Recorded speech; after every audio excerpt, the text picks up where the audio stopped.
Assalamualaikum warahmatullahi wabarakatuh. Bismillahirrahmanirrahim. Pertama-tama marilah kita panjatkan puji syukur kehadirat Allah Subhanahu wa Ta'ala yang telah memberikan kita nikmat yang sebegitu luar biasa, yakni nikmat iman dan Islam. Dan tidak lupa sholawat beserta salam semoga terlimpah curahkan pada Nabi besar kita, yaitu Nabi Muhammad Sallallahu Alaihi Wasallam, kepada keluarganya, para sahabatnya, pengikutnya, dan kepada kita sekalian. Ali bin Abi Thalib adalah salah satu sahabat Rasulullah Sallallahu Alaihi Wasallam yang sangat menghormati dan memuliakan orang tua. Dengan begitu hormatnya, pernah ada kisah di mana Rasulullah Shallallahu Alaihi Wasallam melaksanakan sholat subuh berjamaah dengan para sahabat-sahabat lainnya. Begitu lama hanya karena menunggu Ali bin Abi Thalib yang ketika berjalan ke masjid tidak mau menyalip kakek tua. Pada saat ruku yang terakhir, Rasulullah Shallallahu Alaihi Wasallam melampaui waktu rukunya. Cukup lama, kira-kira sekitar 2 kali ruku lamanya. Kemudian setelah selesai sholat, para sahabat pun bertanya kepada Rasulullah Sallallahu Alaihi Wasallam, "Wahai Rasulullah, tidak biasanya engkau melampaui ruku selama ini, dan apa yang sebenarnya terjadi?"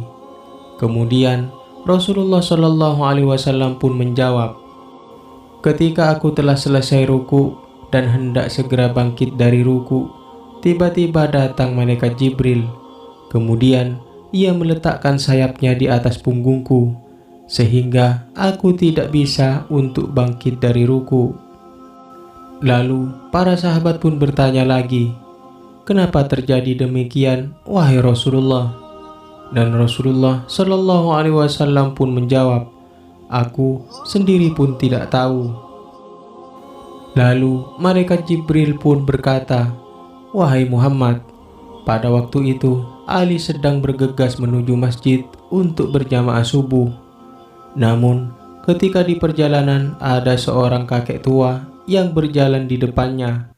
Kakek tersebut ialah seorang Nasrani, sedangkan Ali bin Abi Thalib tidak tahu bahwa kakek tersebut ialah seorang Nasrani, dan Ali pun tidak mau mendahului kakek tersebut. Karena ia sangat menghormati dan memuliakan kakek tua tersebut, kemudian aku diperintah oleh Allah Subhanahu wa Ta'ala untuk menahan dirimu ketika ruku, sampai Ali datang dan tidak terlambat mengikuti jamaah subuh.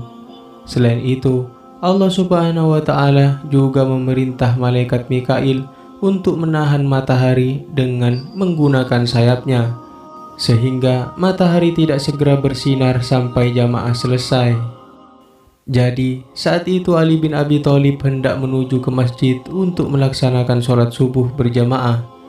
Namun, ketika dalam perjalanan ada seorang kakek tua yang berjalan pelan di depan Ali bin Abi Thalib dengan sangat tenang.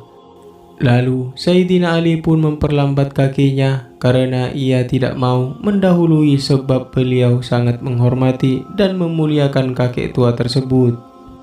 Sampai pada waktu yang hampir mendekati waktu terbit matahari, Ali bin Abi Thalib baru sampai di dekat pintu masjid, dan ternyata kakek tua tersebut terus berjalan dan melewati pintu masjid.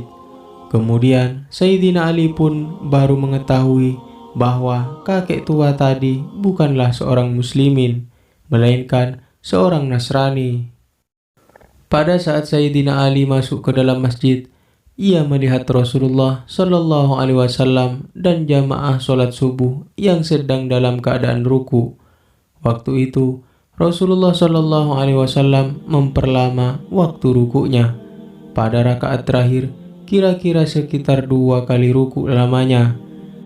Lalu Ali bin Abi Thalib pun segera bertakbiratul ihram dan ikut berjamaah sholat subuh, seperti yang telah diketahui bahwa ikut serta ruku bersamaan dengan imam berarti masih mendapatkan 1 rakaat. Demikianlah kisah teladan dari seorang sahabat Nabi, Ali bin Abi Thalib, dengan kakek tua Nasrani. Sayyidina Ali sangat memuliakan dan menghormati kakek tua tersebut meskipun kakek tua itu adalah seorang Nasrani. Bentuk sikap toleransi seorang Sayyidina Ali bin Abi Thalib terhadap semua orang termasuk orang yang beragama selain Islam sekalipun. Sikap Sayyidina Ali demikian ternyata karena hadis berikut.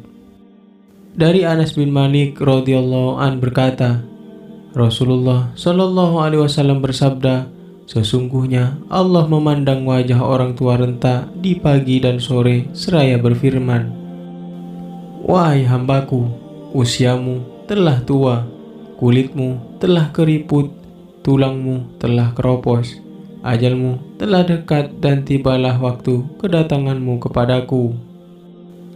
Maka malulah kepadaku karena aku malu pada ubanmu untuk menyiksamu di neraka. Semoga bermanfaat. Wallahu a'lam bishawab. Assalamualaikum warahmatullahi wabarakatuh.